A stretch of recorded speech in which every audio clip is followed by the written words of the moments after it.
Thank you for tuning in. You're listening to the Beyond 50 radio program. I'm Davis, your host. Joining us here on the program today is Dr. James Torgeson. He's going to be talking with us about one way that we can actually find ourselves getting away from the hustle and the bustle of living everyday life, paying rising prices for things such as food and fuel.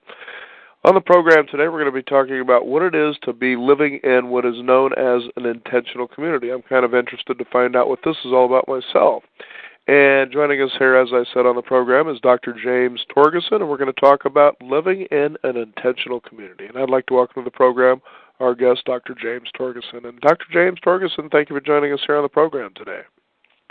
You're welcome. Good morning.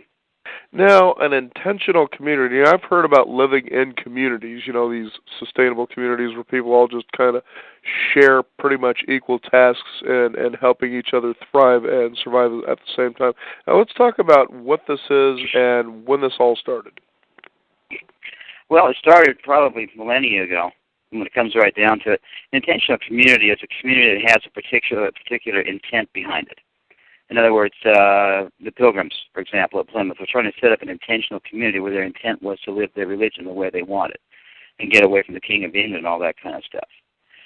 So they go way back in time. I suppose the Neanderthal, if they got ticked off at Aunt Martha Trog or whatever, would set up their own intentional community and go live the way they wanted to live, or at least take a stab at it. So we have a long history of making these things, a long history theoretically of learning how to do them right. Now that's interesting. Right now, there's a huge reach. Yeah, go ahead. No, I was going to say, it sounds fascinating and almost simple at the same time, but I don't think it's as simple as it might seem at first. No, nothing ever is. In fact, right now, I think I'm actually involved in helping plan about 10 or 15 of them around here, and it ranges from religious to sustainable living, like you're talking about, or whatever. And there's a huge resurgence going on right now.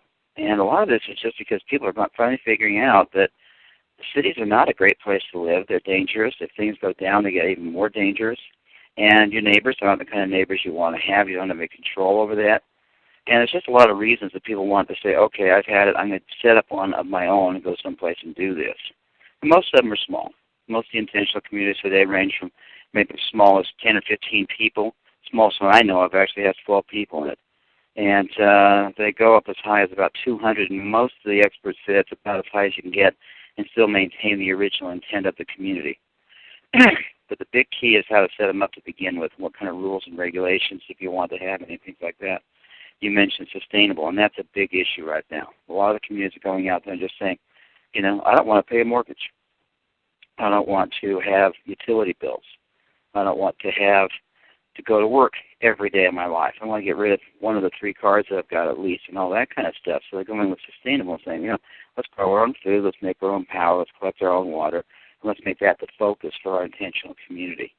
And too many of them are not thinking past that. Now, when you talk about an intentional community, give us some ideas of, you were saying, there's a specific reason that they come together. Give us some ideas of what you've experienced out there when it comes to something like this. Well, the most common kind of intentional community historically has been religious. The Essenes, for example, go out in the desert around Sinai and stuff like that and set up intentional communities where they lived the way they wanted to live. The Pilgrims, I already mentioned.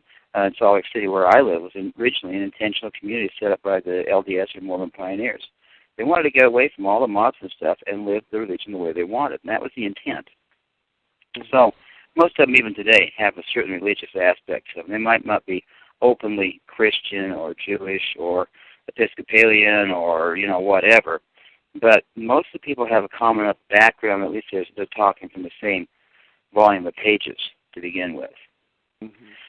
So most of the ones I have experience with, I've had experience with the Hutterites and the Mennonites, for example, they're intentional communities.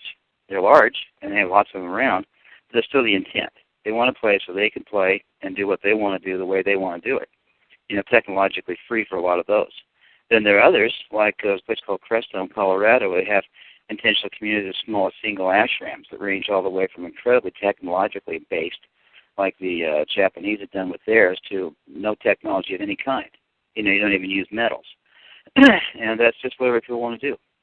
Mm-hmm. Now, as you have talked with people who have decided to go in this particular direction and kind of move away from what has been the, I guess, bastardization in some ways of the American dream of buying a home and getting a good education and collecting things, and they've decided to turn and move into this direction, have you found people to seem a lot more satisfied in going this direction? I would back up a part of that statement and talk about the education, collecting things. Some of the intentional communities are very wealthy, very opulent, very mansion-oriented. They're not off-grid in any way, shape, or form. But that's what their intent is. A lot of gated communities, for example, are basically intentional communities where a group of people got together and planned something and said, this community is only for the super rich. And that's what our intent is, to be here and play our rich lifestyle. We all want swimming pools, we all want tennis courts, we all want hot and cold running maids and stuff, and that's an intentional community, and that's the intent of that community. It's more common nowadays, like you say, to have people who just had it with everything that's going on. They sit down and look at their finances one day and realize that they're, working a 60-hour work week, and 45 hours of that is spent maintaining stuff that they really don't want. They don't want to have a big, expensive house and stuff. So they say, okay, I changed my intent. Now my intent is to go with a bunch of friends and live cleaner, softer, simpler. That doesn't mean they give up their electronics. One of the best communities I know about, everybody's got, 5-foot flat screen TVs that they can actually afford to buy because they're not spending, $3,000 a month on a mortgage. If you're not spending anything for your mortgage, all of a sudden that's free money, that's fun money, and people have fun with it. Now, it's interesting. How does somebody, you said, going about getting one started, and you consider things such as, well, where's the property that I go and I do this, and, how one gets started to do this? Well, for most of the ones I'm associated with, since my expertise is in sovereign living and off-grid and that kind of stuff, most of the ones I'm associated with will go looking for a piece of land where hopefully you've got some water, hopefully you've got some native plant life and stuff growing and things like that, so you've got something to base it on to begin with. And they pick a 40-acre spot somewhere, and they buy it. A large number of people today are really seriously concerned about major society breakdown. That seems to be a universal, actual paranoia when it comes right down to it. They are worried about the marauders. When society falls, what happens when the Mad Max scenario kicks in? So they tend to be off-line someplace. So it's up a dirt road, 5 or 16 miles where they, the marauders aren't likely to go looking for something to steal or someone to plunder or whatever. And once they find a spot like that, they basically buy it, and then they start thinking how they can build on the property with things that are already on the property. So they tend to build with cob or bag or logs or rocks or something that's already there because they don't want to interface with a larger society and end up owning a piece of that society, so to speak, and owing a piece of that society for all the stuff you have to do. It doesn't make much sense to drop one mortgage and then end up owing, $3,000 or whatever to the local lumber company for stuff when you can make it yourself right there on site. So they tend to be simpler structures and simpler lifestyles. They're almost universally gardens. A lot of people build earthships so they can grow their food inside their house and not worry about having the agriculture outside. An awful lot of them are surrounded by what they call CSAs, or community-supported agricultures, which is kind of a community garden that, they sell produce out of and whatever. I mean, even the Mennonites and Hutterites, which are quite isolated, will take produce out to the local, Pennsylvania countryside and sell it in farmers markets or to health food stores or whatever. The people in the communities I'm working with tend not to be involved with any kind of chemicalization of their environment. So it's organic, it's friendly. They, enjoy having the companion of the insects and the birds and stuff around them as much as possible. And it's just a total shift, really. This is the thing the hippies started back, 1970 with Earth Day and everything. And it started to catch on then. We call them communes. But a commune was basically intentional community. And most of them failed because they didn't consider the social factors involved. The idea was, okay, go out there, live simple, live off the earth, plant gardens, and be smart. But very few of them had any skills in those areas. Most of the original hippies in the 60s were just yuppie larvae, if you will, that didn't know how to plant a garden. They just kind of thought if you threw seeds out there and sat back and smoked pot and watched them, the plants would magically erupt out, and then when you're hungry, you go pick something and eat it. They didn't know how to cook. They didn't know how to prepare food. They didn't know how to mend clothing. They didn't know how to do any of these things. All they knew was there's something wrong with the way things already were. So most of those, what we call a Walden II community, after Skinner, just plain failed. They failed miserably. Mm-hmm. A few of them hung on there, though. Taos, New Mexico, for example, is usually cited as an example of a post-hippie type town that actually hung on. And they've got a real nice attitude there. They're kind of surprised to find out that they're a mecca for people like that, because they just figure, hey, I'm living in Taos, and that's why I like it. So they don't think of themselves as an intentional community anymore. I was reminded we did a program, I think it was about a year ago, give or take, and it was just about what you were talking about, the hippies, the people who like to, the whole idea of living off the earth, but then they really don't have any skills, so basically what they become is freeloaders. and it was in a particular book called Horfano where they were doing just that very thing, where they were trying to build their community, live off the grid, and just do all these things. And basically it was living the true American dream, kind of living life the way they felt they had the freedom by the Constitution to do that. And then you would have these particular, I guess, call them gate crashers, if you will, decide, well, I want to do this too, but I just don't want to take any responsibility for anything. The interesting thing about something like that is, so how do you govern and have particular rules that sort of prevent that kind of nonsense from going on?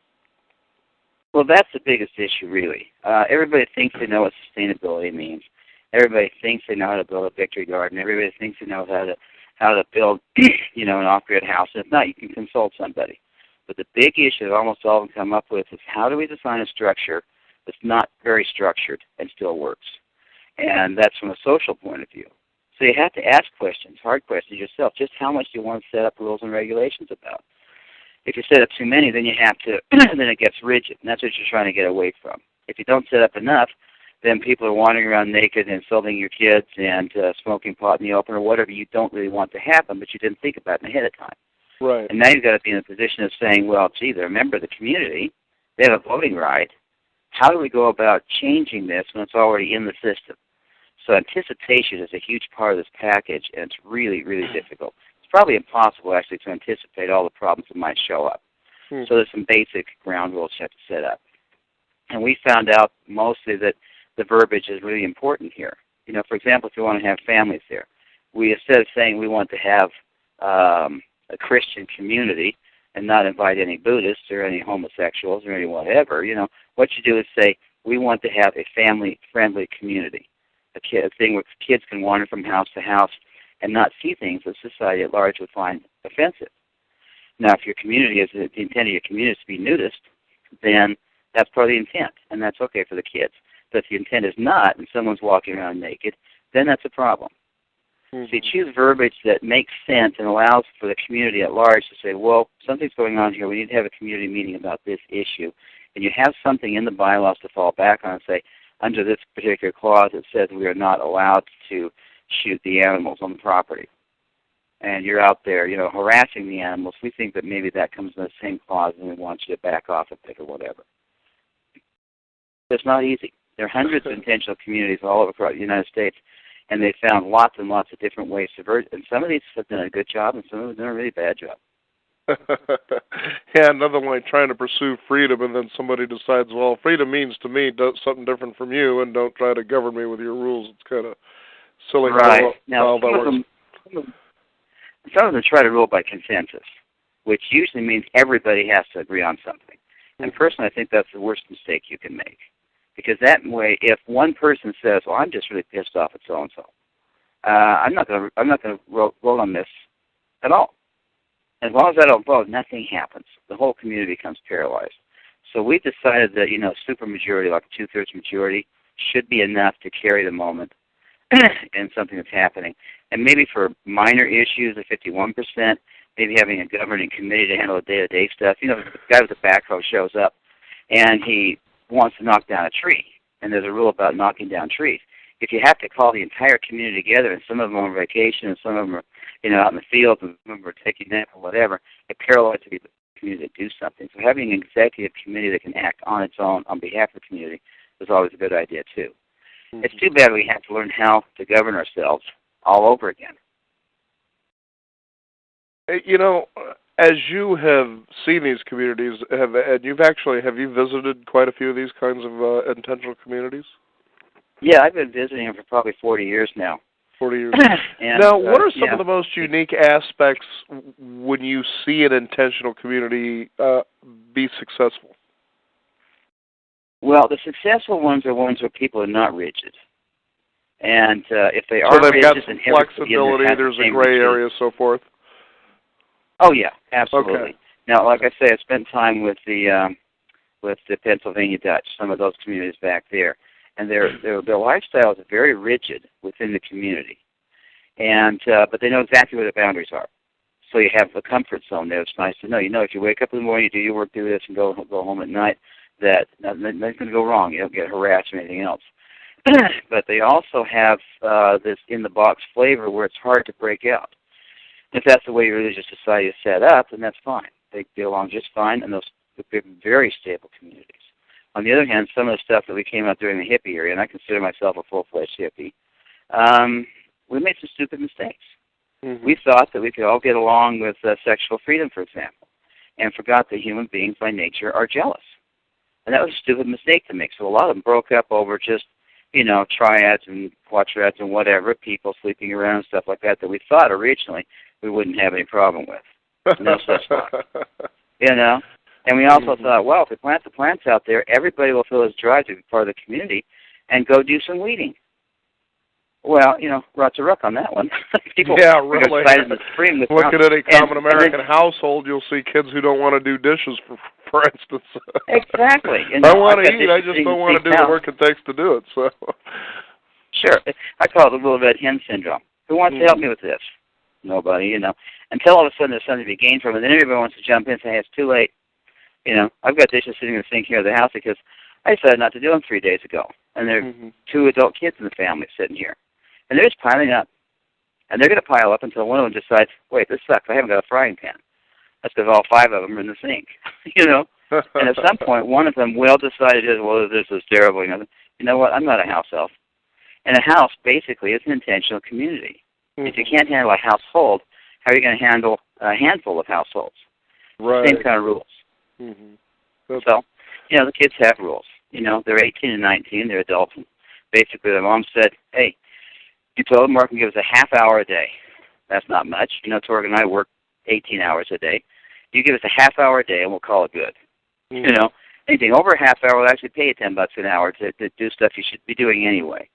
And that doesn't seem to be enough incentive. They don't even want to do the half hour. The one's out fiddling with his car, and the other one's playing video games all the time. It's going to come to a head sometime.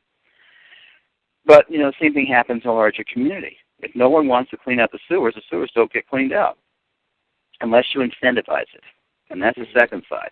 You can change society rules, especially in an intentional community where you set things up to begin with, by incentivizing things you need to have done.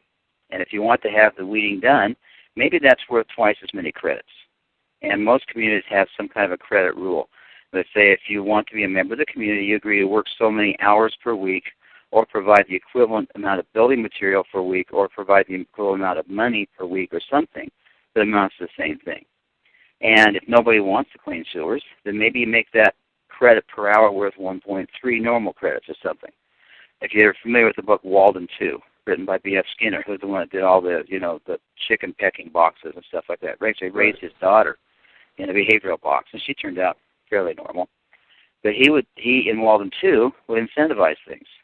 He said everybody wants to do brain surgery, so that's not very highly incentivized. But nobody wants to clean out sewers. So you actually made more money if it was, you know, doing things that nobody wanted to do, like cleaning sewers or weeding gardens or interfacing with the outside community or whatever, than you would doing things that in our society you get paid a lot for, just because nobody wanted to do them.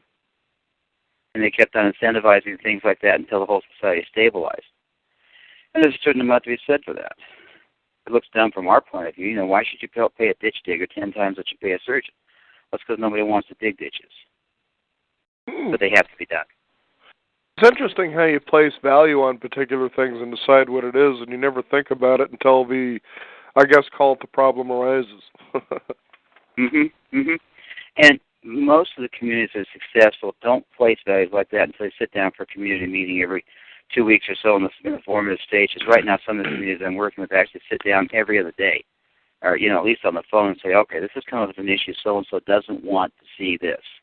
He doesn't want to see any naked lower legs, you know. He wants us all to wear long skirts and long whatever. And I said, well, that's his problem, because most of us like to be a little bit more free than that.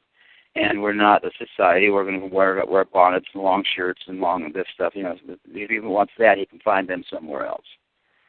And basically, he brought it up as an issue to see what the community's reaction would be. He didn't actually want that. He just said, oh, I want this, just to see what our reaction would be. The reaction is basically, well, most of the community doesn't care. We don't want real short skirts, and we don't want people running, old guys with their butt cracks showing and stuff. But, not to that point. And he said, good, I was glad to see how the community would react to that, and it's a rational reaction. So, you have codgers like that want to stir the kettle, and usually for a good reason. I'm kind of curious, when you seem to have somebody within one of these intentional communities that really just doesn't want to be cooperative, what do they do to basically expel this person?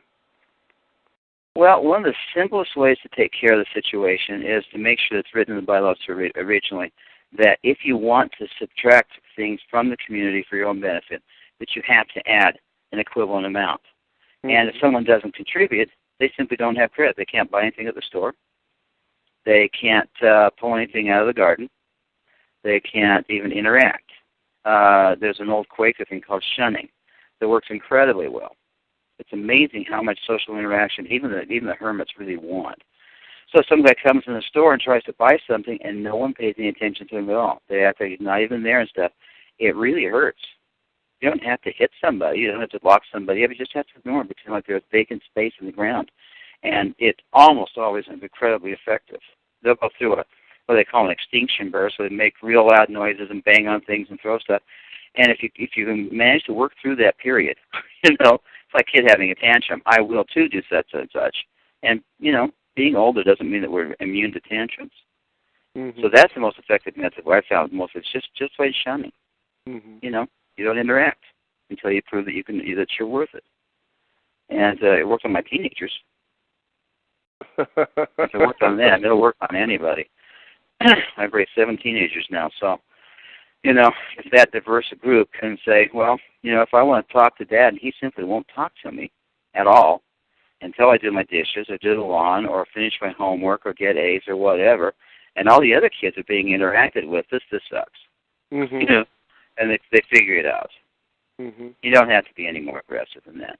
Now, of course, there are some communities, especially like here in Utah, for example, some of the older Indian communities back 1,500 years ago, where if you disobeyed certain laws, they simply took you out and stoned you. That was the end of it. We'll kill that guy and they'll get on with their lives. And knowing that was in the books made some things a little illogical to actually get involved in. We don't have any records of them actually doing that, but just knowing that. The ancient Israelis, for example, they had a stoning law for 3 or 4 of the things in the 10 Commandments. If you disobeyed your parents, they could take you out and stone you. But the parents had to throw the first stone. So I don't think it was ever actually enforced. It's just the kids knew that this was a capital offense, to not come home at curfew. And it probably had a huge effect on the way kids behaved in life. There's no such thing in American society now. Kids stay out late. Maybe something will happen, maybe not. If you spank your kids, and child services gets in there and says that's child abuse, and all this other weird stuff we put into place. Mm-hmm. And it's kind of paralyzed our ability to act. Well, not only that, you were talking about, I was going to say you were talking earlier the effectiveness of shunning, basically pretending or acting or doing like somebody just doesn't exist, and so they feel like they're outside of the herd, if you will.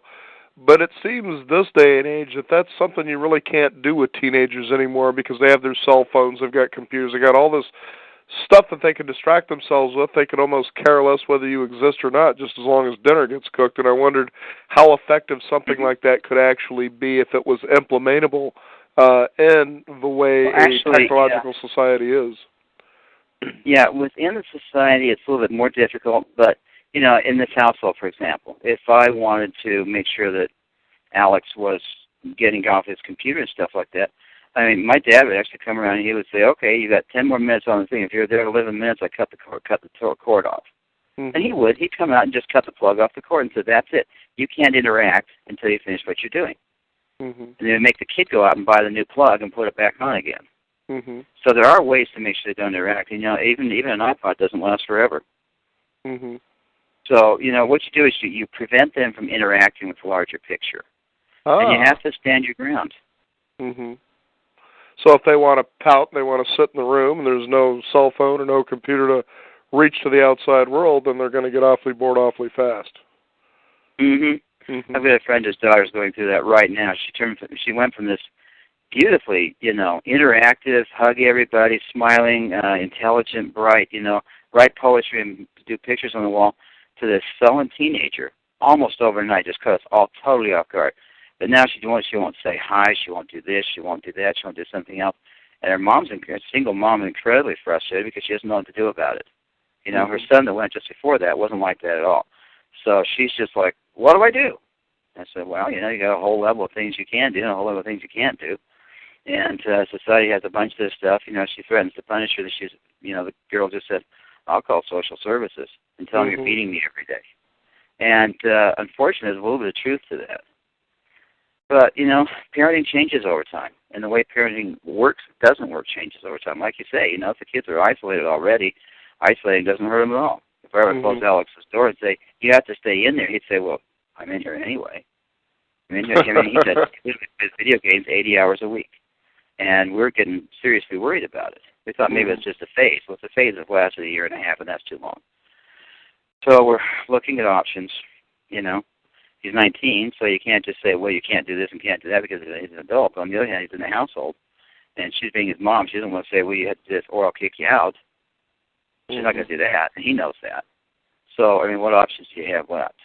Yeah. And maybe just plain ignoring him, just paying no attention to him whatsoever, you know, not answering his needs, not cooking food, not buying food that he likes. You know, that's kind of what we're looking at right now. We'll see.